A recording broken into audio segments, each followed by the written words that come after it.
Everyone, and welcome to the 23rd episode of the Little Thespian podcast. On today's episode, we talk to the amazingly talented, gifted actress, dancer, and all-around amazing human being. She's also a huge superhero fan, and that is always a plus in my books. Her name is Emmanuelle Duperval. So without further ado, let's hop into episode 23 with Manu. Hello, ladies and gentlemen, and welcome to the 23rd episode of the Little Thespian podcast. In today's episode, we have the amazingly talented, gifted actress and all-around lovely, lovely human being. And she's a superhero fan, which is always a plus in my book. Emmanuelle Duperval. How are you, Manu? I am doing amazing. You? I'm good. I'm glad to have you on right before the holidays, too. It's a nice little warm, cozy episode today. Right before we have our holiday break, but we have one more episode after this, and then it's going to be great moving into the new year. Any fun plans for the holidays for you? Not much. I mean, with COVID and everything, mostly I don't like just sitting in my house with my family, but making the best out of it. Yeah, and that's all we can do, guys, because unfortunately COVID is still a thing. Which is why I'm going to do the promotion that I always do on these episodes, which is, guys, wear a mask.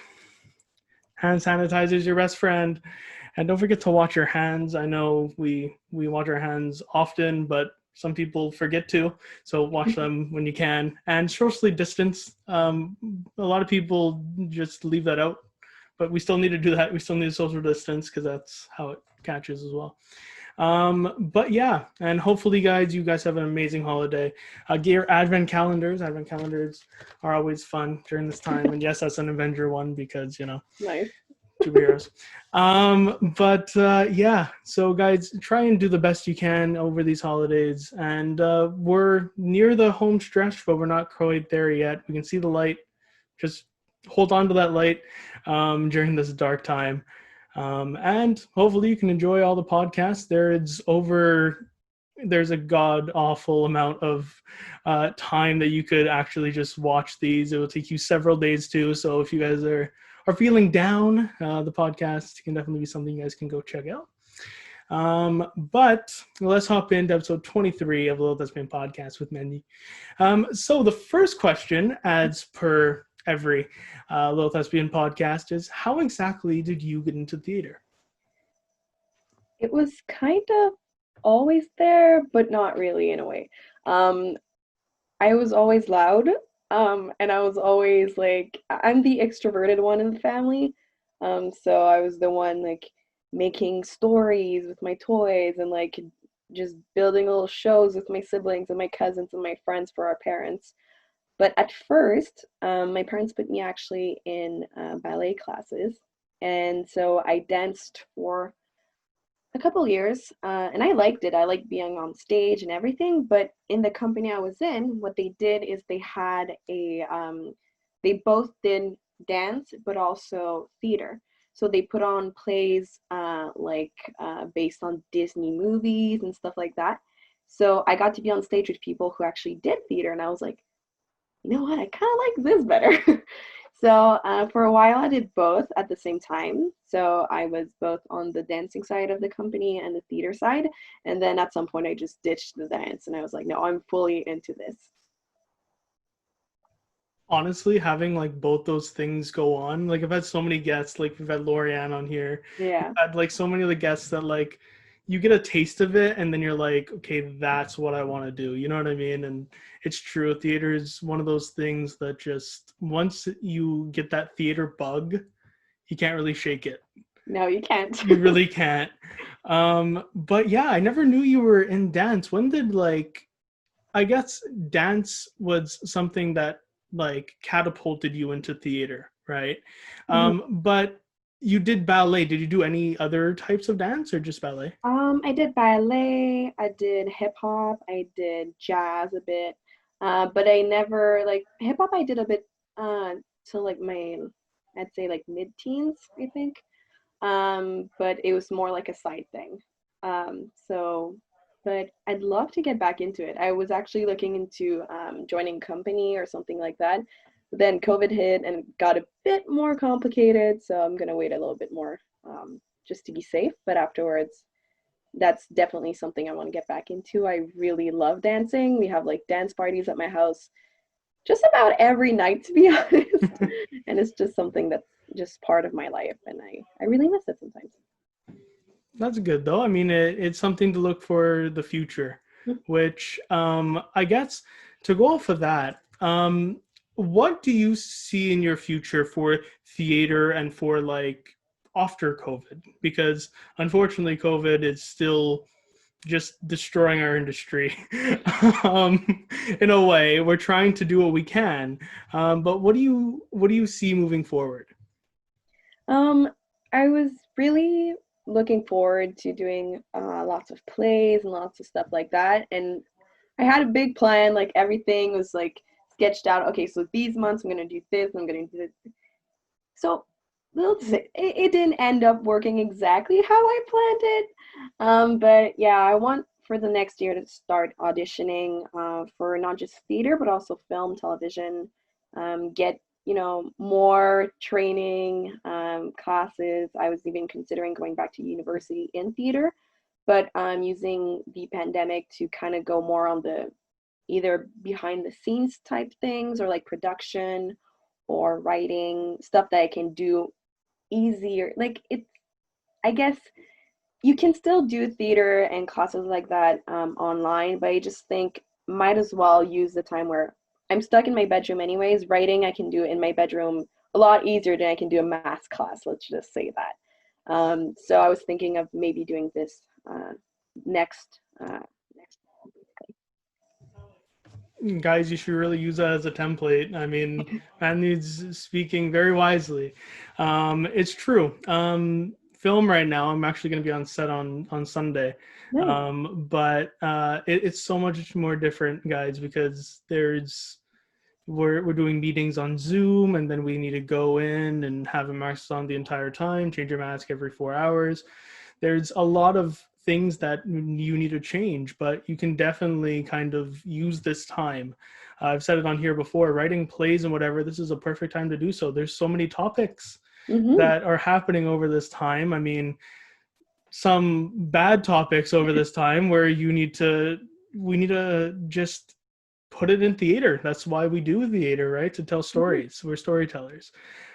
So like the fight for injustice, Yeah. guys, it's happening, and it's now the perfect time to actually put it into theater and showcase these big topics. Mm-hmm. And yeah, really, you guys need to listen to Mandy.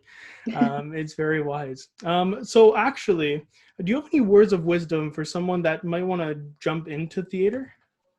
Just do Just do it. Honestly, just do it. I started with those little classes of theater, and It was more like a pastime, something I did on the side that was funny to me, and I just like doing it, but I've never really considered doing it professionally. I was just doing it on the side. But then in class, I was in like the high level science and math class, and it's not, I just didn't like it as much. But in my head, I could not really study, like, it was not a way of life to study theater and be in the arts, even though I am an artist through and through. And then I just listened to myself, and I'm so much happier now doing the things that I love. And it's just, theater is just, it's the study of humans. You, by doing theater, not only do you learn about yourself, but you learn about people and the world around you. And it's a way to kind of explore things you wouldn't have chances of exploring in any other fields. And I just think that's the beauty of theater. And I think that's why everybody should do like an improv class or a theater class, even if you don't think you're ever going to work in the field. I just think everybody can gain from theater. Lovely put. I can't add to that. It's true. I feel like it is a study of human. It's just I don't know, it does something to you where you just find out more about yourself that you didn't Mhm. even know you needed until you did it. Yeah. If that makes any more sense, or I'm just speaking rubbish, that could be true. But it's true. You open up to these characters, and you always learn in every character. And we're gonna get to that because we're gonna talk about your roles that you didn't have it, and we're gonna talk about those heels in Dr. Faustus. Because my God, guys, we talked about to Vince about them. Yeah. He was astonished, and I was too. I don't know how you guys moved in those, but we're gonna get to that. The next question actually comes from Marlene. I'm gonna I just. love her. I know I do Oh, too. she's so sweet. She's been so supportive, and guys, thank you for the amazing support that you guys continue to give us. It is so lovely. But she had two questions for you. One we've already Okay. answered, but the other one is, what has been the biggest inspiration for what you do and why you do it? Ooh, that's a very good question. Because I feel since I have like a French background, a lot of the like people who are important in theater and film that most people think of, I wasn't really exposed to until like my teens. And then, yeah, I started watching and reading and knowing a lot more. Like, I had never really read any like Shakespeare plays except like maybe one time in English class in when I was in high school, but it was like, although I loved doing theater, I didn't have like a lot of knowledge of the world itself. So I don't know. My biggest inspiration, I think, kind of grew from the people I met in the theater. Like, I don't think I have a specific like person in mind or like an icon that I love watching their progress or anything. I think it's just seeing the effect of theater on people's life and what it can do. That's what motivates me. And that's what keeps me wanting to do it. You know, it's not so much like, oh, I don't know, Meryl Streep, or although she is amazing, it's not so much like the people itself and just more the effect of it, I think.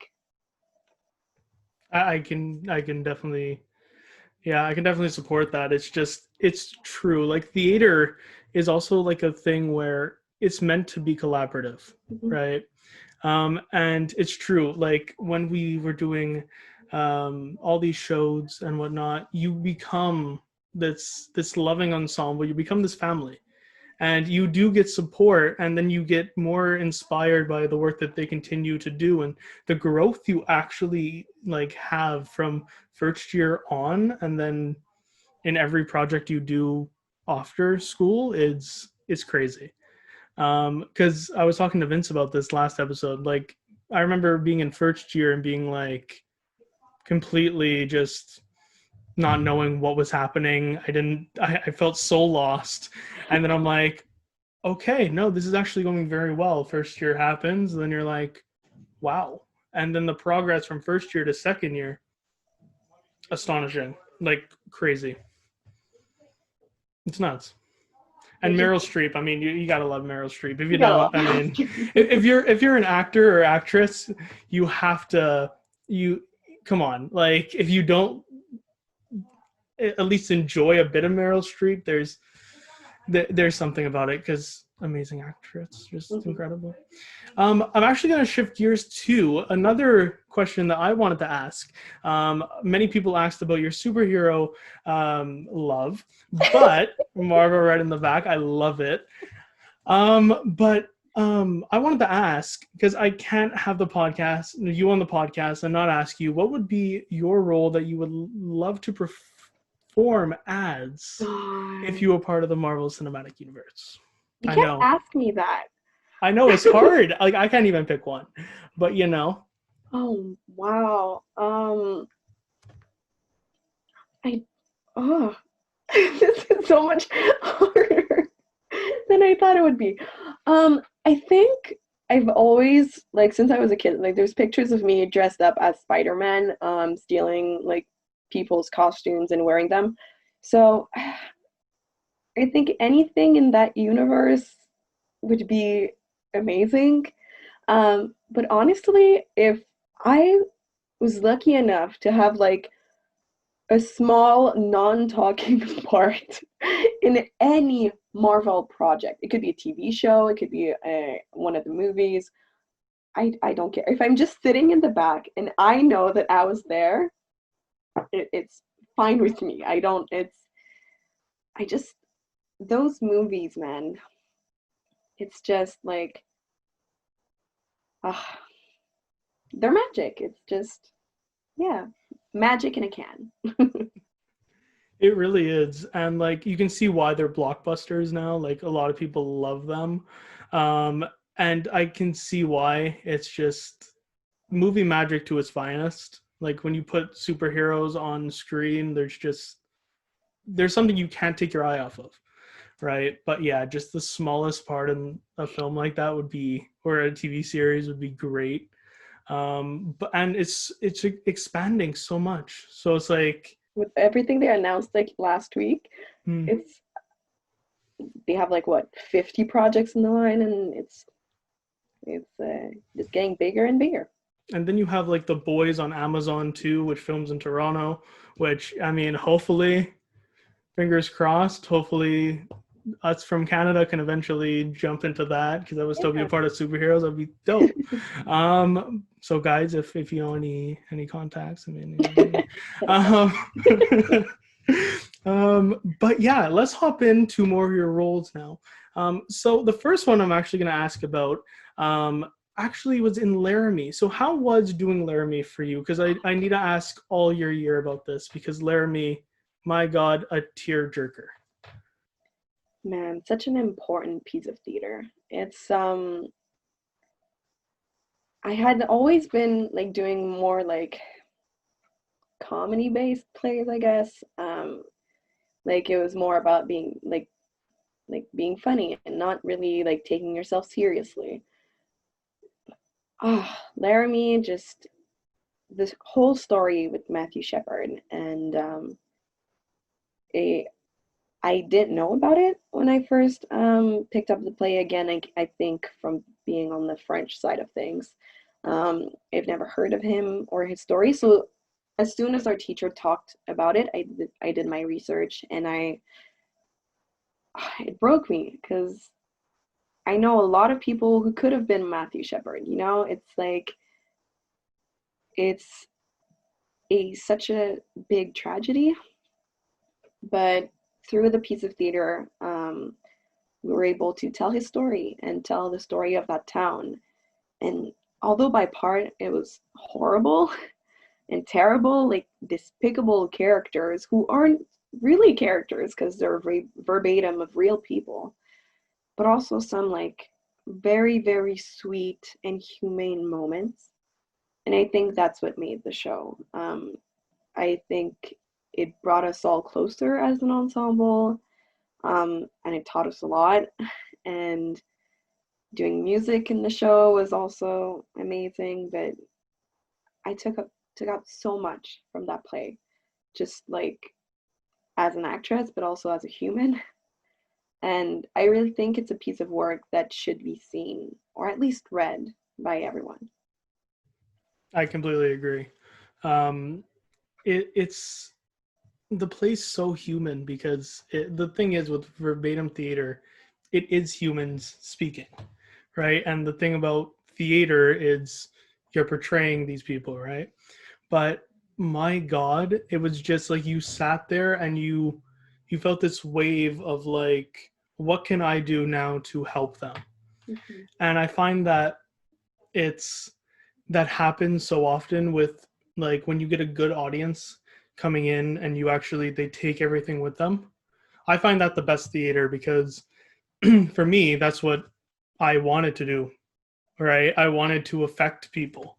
And I feel like that's what theater can do if Mm-hmm. it's done like well, like Laramie Project, where you have all these different people coming in and doing such amazing work that it's just you have music in it, you have all these different things that can touch people in many different ways, right? Because everyone loves music in some way, right? Everyone loves uh, just getting away from their life, but when you're thrown into this different life that seems like something's up, something's wrong, then you're fully invested into it and you're like, how can I help? You Mm-hmm. know? And yeah, no, Laramie was amazing. It needs to be done more. And I've said it on here countless times. Please let the same cast do it. I want to see you guys do Laramie again. Because I mean, I went and it was, I mean, like I said, I'm an actor. I don't mind crying. It happens. But when you were watching that show, you just, your heart, you're like, I need to help in Mm-hmm. some way. And yeah, it was Laramie was incredible and needs to happen again. And any theater companies that are looking for a show or want to kind of get these new um, theater participants into theater would be a great piece. I think. Yes, it's heartfelt. Yes, it's a lot, but that's what theater, a lot of theater is. Even Shakespeare, if you look back at it, a lot of it's very dramatic, right? And a lot of it's very over the top, even in comedies. Yeah. But it's true. And yeah, Laramie was great. I was so proud of you guys. It was incredible. Um, but let's move on to something more lighthearted. So we're going to talk about Peter and the Starcatcher. My God, you had me in stitches. I knew you were funny before, but then you guys did Peter and the Starcatcher. Unfortunately, it was our last show to see with you guys, but it was definitely one that is going to stick in my head for a while. So, how was Peter and the Starcatcher for you? Oh man, Peter and the Starcatcher is just it's a play that every actor wants to be in at least once in their life. It's like part like Disney kid fantasy, but also like but it's twisted a bit and it's just like a bunch of super funny and super like lighthearted and just amazing characters. And it's just like since we had done like Laramie before and we had done like both Pride and Faustus were very different from Peter, so it was nice to get something. Well, I don't really know how to describe Peter and the Starcatcher, but something like that. And it was just a blast. I don't think I've had this much fun on stage as I have during Peter and the Starcatcher. It was just every single one of us on stage at the same time, just sharing this amazing work, and it was just I would have loved to be in the audience to watch that show. It's a type of show that like I think my sister saw it 4 times, and she's not a theater person. So that can show you that she was obsessed with that show. The only reason she didn't come to every single one of them is only because she had exams. If she didn't have them, she told me I would have come to every single show that he did. So Wow. And it must be great to have that support because I mean, I do too. But the support to just like that show, I found that with your cast, because again, it was your last show as third years, Mhm. right? So that definitely plays a factor too. But it's also just you have this like bond that just is inseparable. I'm sure you talk to most of them, if not all of them, still very often. Yep, the group chat Um, very much. but yeah, it's just there's something about it, and Peter and the Starcatcher, yeah, amazing to watch, and I can see why your sister wanted to see it several times because there's so much to it. I mean, you guys did a rap battle. Yeah, are we just Did. gonna? You guys did a rap battle. Peter and the Starcatcher. Also, it's kind of based. It's on Peter and Peter Pan, right? Mhm. So anyone that's kind of like, oh wait, like I like Disney. Let's jump into that. You know what I mean? There's still part of that too in it, and like Statch and all these big characters that you're just like, oh my god, I know that person. Oh my god, I know that person. You know, it adds to it. Um, but yeah, no, Peter and the Starcatcher was great. And yeah, I wish we could have saw it more. But you guys had a lovely run. I remember seeing it. I think it was second to last, Mhm. but it was so great. And the set. We need to talk about that set. The set My design on that God. show was crazy. Like the also the lighting design could make it change at like every second. We worked a lot with sound and lighting design just to make stuff work on cues, but like we played a lot with lights in this show and it made it so much more magical. The costume designs also were amazing. It was just like the mermaid scene. The mermaid, I like that scene was I think my favorite one in the whole show. Cause you go from a first act that's like maybe not normal, but like you know, it goes. You have the story, you have the characters that you start to learn from, and then you go to intermission after a big, strong, and powerful musical number. And you're like, okay, I wonder what's going to happen next. I don't think people expected the mermaid numbers as soon as the curtain rises again. It's just such a fun play, really. And it was just the whole, everybody was still in costume. I still had my big beard from my elf character, but having the mermaid tail and just dancing around with fans. And it was just, it let us kind of be kids again, which I think was like also like why it was so amazing. Even the people in the audience got to relive just a little bit of that childhood, you know? And how was playing Alf? Because with Theo, you guys kind of had like this. Oh my god, you guys had so many scenes together. Mhm. That was just it was so funny. So how was playing Alf for you? How was transforming yourself into Alf? Wow. Alf is such a like he's a guy who's trying to act tough and trying to, you know, he serves Captain Hook. It's just his job and but he's such a little teddy bear. Like he like all the scenes with Mrs. Bumbreak, which Theo played, it was just so fun to do. We had like we were with Alf. I was able to go like a lot farther and a lot more absurd too with this character. And oh man, the I think every time that beard came on, I became a whole different person. It just like as soon as it was like I had that and I had the belly too, and it was just like my I walked different, I talked different. I was just like for the next few hours, I was just okay. Manu is left behind right now. Let's just go have fun and be kids on stage. And it was just it's a character.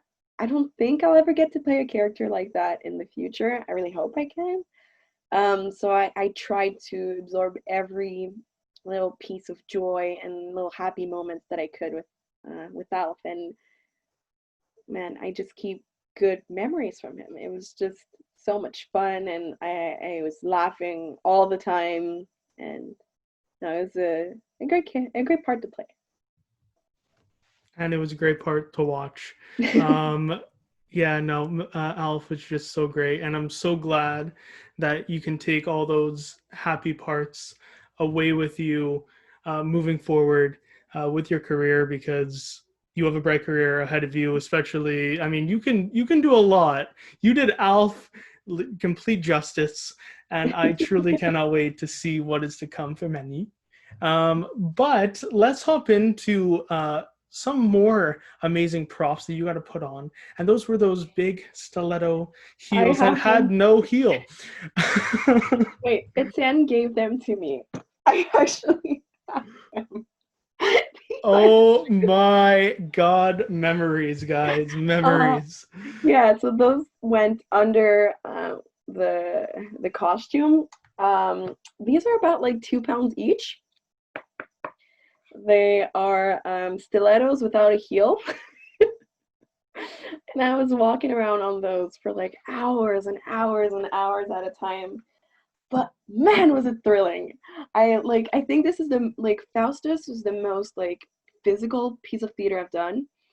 And with those heels, I don't think my calves will ever be as strong as they were during Faustus. Like I was climbing out of a trap door, jumping back in, running in the stairs, running everywhere.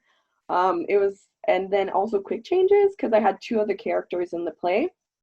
But I didn't have a lot of time between the character changes. So I remember the most iconic one. I had to go from the hostess. Then you were in that scene with me, I think, right? And then we were running back all the way upstairs. And then I had to run all the way back down to be one of the devils. And I remember I had to strip down, like almost like while running downstairs and going backstage, but trying not to make any sounds so they don't hear me. And then changing, and then applying makeup for the devil while people help me change in the quick booth, and then just jumping back in. And every time I think I had like maybe 5 seconds to spare. By the time I got under the trap door, people of like the other guys that were with me for that scene were already climbing out, and I was just running, gliding, and then I was outside. That's nuts. It was crazy. And that's the thing. I feel like a lot of people, like when you do quick changes and whatever, people stress so much, and it's understandable, guys. It's Mhm. definitely understandable. Been there where you literally have like 30 seconds or to get to the other side of the stage and like have a whole other costume on, or even less. But yeah, I feel like you had probably the busiest track to do for that show, because Yeah. there were people that were like switching, but you literally had like the smallest amount of time. So do you Hmm. have any like tips or pointers that you think you kind of use for quick Um, changes? know your stuff. Know how every piece of clothing goes like on and off. I think knowing those and having like I had amazing, amazing, amazing stagehands who were there with us and helping out. And just like it became teamwork. Like everybody knew what they were gonna do, especially for me. Like people were waiting with the clothes as soon as I came in. And it's just about like trusting each other, trusting them to like not go and stress them out and be like, oh, but do you have my shoes? Do you have my shoes? They know what to do.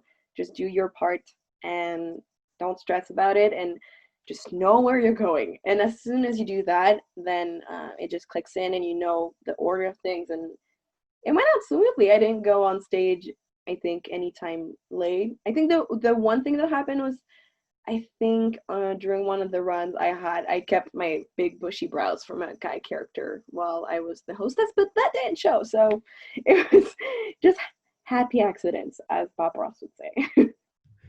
How was playing all these characters? Because you had very different characters in all three of them. Mhm. Um, And yeah, because you had the hostess, which had to flirt with Adrian, which was hilarious. And I couldn't crack up because I was in that scene doing a Yeah. monologue. um, but how was playing all these different characters, doing a demon, which usually is probably something you'll never do again, potentially, unless you do Faustus again, which is a lovely play, guys. And if you guys have not read Christopher Marlowe's Dr. Faustus, you should. It's different. It's kind of hard for maybe the first read or two, but yeah. Anyway, so how was doing these three different characters? It was very fun. Very like just doing having to do a backstory also for the three characters because I think that really helped me just getting into the mindset of every character since I had like so many like changes in between. But it was so much fun to just get to do such different characters in such a short amount of time. And the hostess was fun because I got to be like, just flirty and just, but also bossy and, um, a strong woman just doing her business and not letting anybody step on her feet. And that was fun. And then the king, Raymond, that was just a blast. That whole scene when we were at the table and Mephistopheles and Faustus were kind of haunting everything. That was like, I think the closest thing to farce that I've done, and it was amazing and hilarious. And I think every time we got to rehearse that scene was just okay. Today's going to be a great day because it was just so much fun working with that with Jason as well. And man, and then the devil. The devil, I think I had to work the most on, even though like technically they were the smallest role of the three. Technically, uh, in my eyes, they were my main role because I was always having to train with Zach, for example, for finding a walk for the devil, and then doing all the physicalities and practicing to jump in like a 3 feet. No, maybe no, it was more, maybe like 4 feet deep hole in those heels, jumping feet first and trying not to break my ankles. And also at the end, for the last scene, Etienne designed these beautiful masks that we had. Um, and we wore them most of the show, but for the last scene, we had LEDs inside that would turn on. So we had glowing yellow eyes. The thing is with those is because of the contrast with the stage lights and the audience and the LEDs in our eyes, my field of vision was very, very, very small. I think I could barely see like out of like a tiny little hole in front of me. So for the whole last scene, I was blind basically in those heels. Climbing out of a trap door, I had to put chains on Jeremy's wrists and then pull him through into hell, which was the jumping into that trap door, trying not to step on Jeremy's ankles. So I had to do a lot of this physical work and practicing and everything, but it was so rewarding. It was like I don't think I've had as like I don't think I'll ever get a character like that where it was so much depending like because for a while we didn't have the shoes like the costume because they're working at the same time we are. So I had a really small window to learn how to walk with them. So I brought them home. They let me, and I was walking in my house with those heels, trying to get the hang of them. And now I still have them, and maybe one day I'll get to use them again. But really, it's just Faustus was just something. It was great. It was amazing, and working with Jason too, because at that point I don't even think I've had classes with Jason because acting for camera only starts in third year. So I didn't even know Jason at that point. It was my first introduction to this teacher, and man, his creative mind, and he's such a good director too, and his like vision with everything. Although he would hate me for saying the word vision right now, um, is just like no, it was great working with him and working with the third years at a time, which was your people, your ensemble. And no, that was Faustus was just a hell of a good time. I hate myself. I love that pun at the end.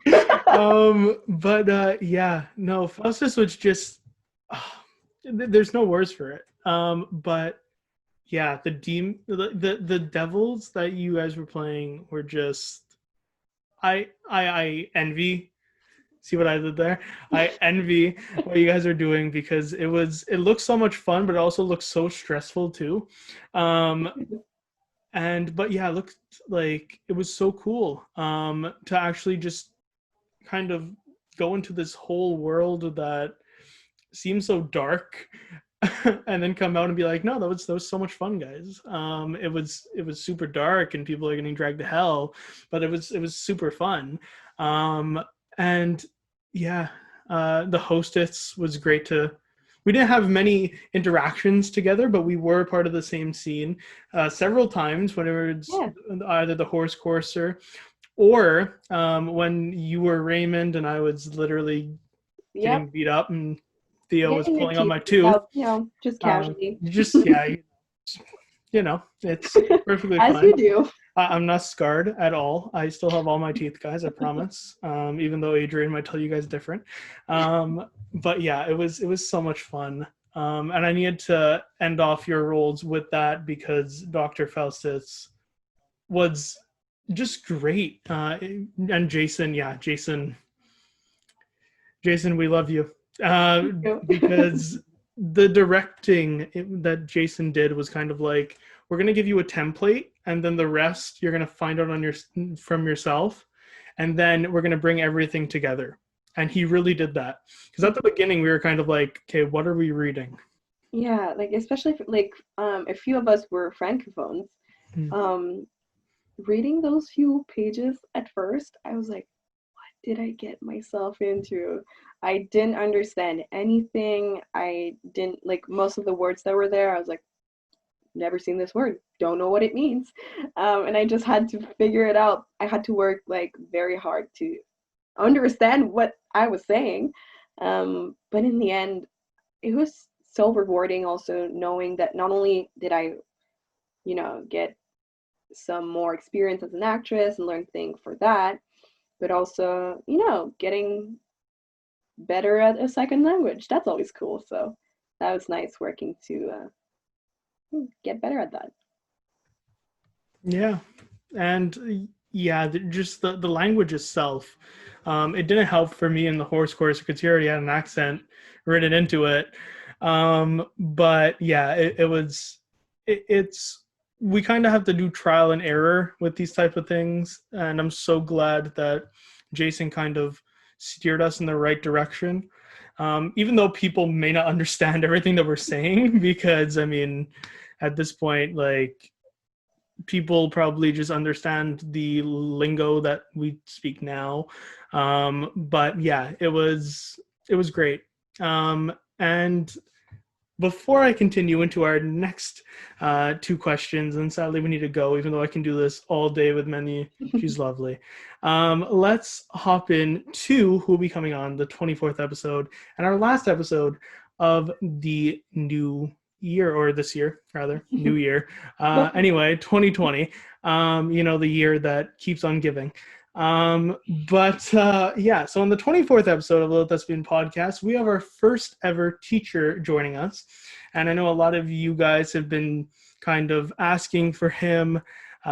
So he is coming on the 24th episode of the Thespian podcast. Yes, I'm dragging this out so you guys can keep on pondering and guessing, but it is the infamous, the amazing, the Andy Cook joining us on the 24th episode of the Thespian podcast. We're going to talk all things Find Me, all things Decalogue and beyond for Andy, because my God, he's still doing so many amazing things. Even during this time, he's still doing stuff at John Abbott College. And we are going to talk all things with him. It's probably going to be a long episode, guys, but it's going to be a great episode. So you guys are definitely going to want to check that out. But we are back now on another amazing episode with Menu on episode 23. So I have two more questions, and it's actually a great segue that we were just talking about language. Because have you thought about doing any French theater in Montreal? I have actually. Like, I think being bilingual, one of the things I really want to do is work in both languages. I it's I've like before John Abbott, my only experience in theater was in French. But now that I've done this program, I'm a lot more skilled in the on the English side at least. I've read a lot more about English playwrights, and I want to educate myself a lot more on the French side. Because although I've read a couple like iconic ones, I feel like I don't know as much about my my mother tongue. So, or at least the side of theater with it. So no, that would be great if I can do have a career in both languages. That would be just the best of best the English, the best of both the worlds. Honestly, I can see most of your year actually doing that because your year was full of francophones and anglophones. Mhm. But it's great to kind of have both things happening because especially in Montreal, there's so much theater.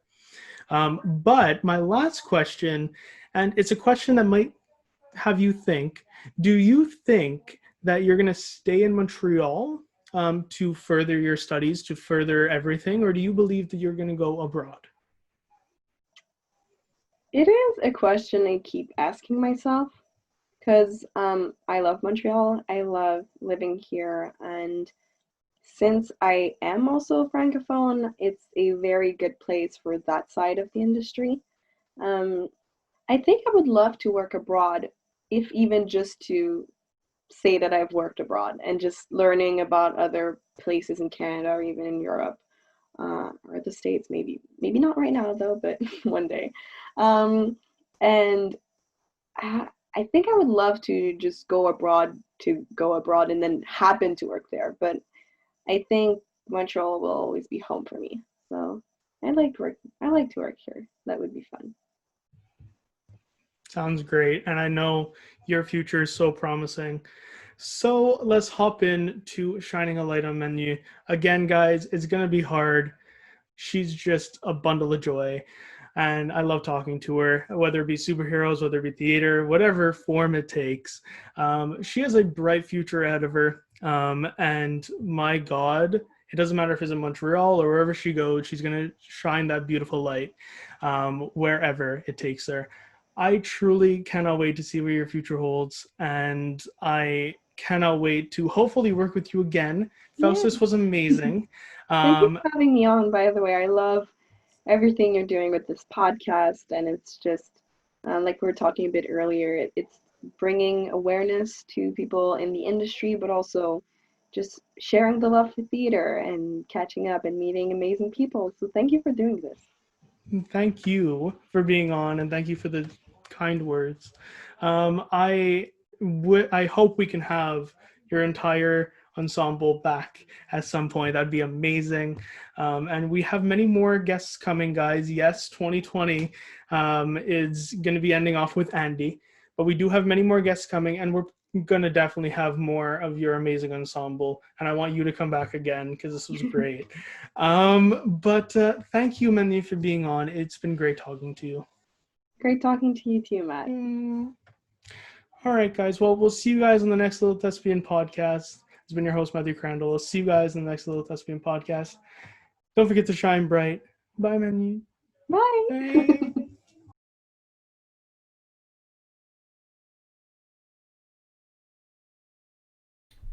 The lights are off. The curtain has fallen. And it's time to say goodbye. Thank you all for joining us on the Little Thespian podcast. If you have any questions or concerns, please don't hesitate to ask, either down below or on any of our platforms. On the next Little Thespian podcast, we talk to the amazingly talented, gifted actor, producer, writer, and someone who's taught me so much. He's my inspiration. He's an amazing human being. His name is Andy Cook. He taught me so much at John Abbott Theatre. We're going to talk all things the Decalogue Project, all things Fringe Find Me. We're also going to talk all things Find Me 1.0, how it became what it became. We're also going to talk all things Arcadia and beyond. It's going to be a great time. I truly cannot wait to talk to Andy Cook. He's amazing on episode 24 of Little Thespian Podcast. This is a huge gift to give you guys on our last episode of the year. Thank you guys for watching this video. And thank you guys for the amazing support. If you guys want to show some more support, don't forget to like, comment, and subscribe to us here on YouTube. It helps us out tremendously, guys. Also, ring the bell to stay notified on all future videos. And with that being said, thank you, Emmanuelle, for being on. It's been a great episode. Episode 23 has been great. And episode 24 is going to be great. And we're going to end off this year with a bang. Thank you guys for watching, listening. Don't forget to shine bright. This has been your host, Matthew Crandall.